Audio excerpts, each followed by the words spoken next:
তাড়াহুড়া করে আমরা নিজেরাও ক্ষমতায় যেতে চাই না, কেউ তাড়াহুড়া করে ক্ষমতায় যাক সেটাও আমরা চাই না।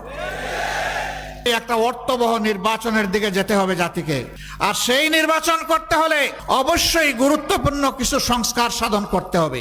এই জন্য জামাতে ইসলামী 5 তারিখেই বলে দিয়েছে এই সরকারকে আমরা যৌক্তিক সময় দিতে চাই প্রয়োজনীয় সংস্কার সাধনের জন্য। তাড়াহুড়া করে আমরা নিজেরাও ক্ষমতায় যেতে চাই না, কেউ তাড়াহুড়া করে ক্ষমতায় যাক সেটাও আমরা চাই না। আমরা চাই একটা সুষ্ঠু নির্বাচনের মধ্য দিয়ে আল্লাহ তাআলা যাদেরকে সুযোগ দেবেন, জনগণ যাদেরকে ভালোবাসবে এবং সমর্থন দিবে, তারা যেন বাংলাদেশের পরিচালনার দায়িত্ব পায়। তবে অতীতে আমরা যা দেখেছি, হ্যাঁ মাইক 2-1টা বন্ধ হয়ে যেতে পারে, ওরিড হবেন না, বাকি দিয়ে শুনে ইনশাল্লাহ কভার করে ফেলবেন।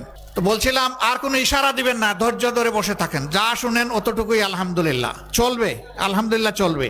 বলছিলাম যে প্রয়োজনীয় সংস্কার আমাদেরকে সাধন করেই তবে একটা গ্রহণযোগ্য নির্বাচন আমরা দেখতে চাই। কিন্তু অতীতের দুঃখজনক ঘটনা, যারা নির্বাচনের আগে জাতিকে অনেক ভালো ভালো কথা বলেছেন, ওয়াদা করেছেন, ইশতেহার দিয়েছেন, নির্বাচনের পরে গিয়ে সব তারা ভুলে গেছে।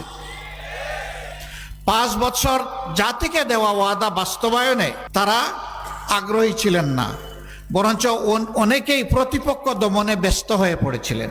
আপনি তো দেশ গঠন করবেন, আপনি দমনে ব্যস্ত হলেন কেন? দেশ গঠন করলে তো এমনি যার যেটা পাওনা বিচারের মাধ্যমে সেটা পাবে এবং নির্বিশেষে সমস্ত মানুষ উপকৃত হবে। এর কারণ 2টা। ক্ষমতায় যারা গিয়েছেন তারা যথাযথভাবে আল্লাহকে ভয় করতেন না। আদালতে আখিরাতে আল্লাহ তাআলার দরবারে তাদের দায়িত্বের জন্য, কর্তব্যের জন্য তাদেরকে জবাব দিতে হবে, এই বিশ্বাস তাদের ছিল না। যদি থাকতো তাহলে আল্লাহকে ভয় করে তারা চলতেন, তাদের হাতে জনগণের জীবন, সম্পদ, ইজ্জত সম্পূর্ণ নিরাপদ থাকতো।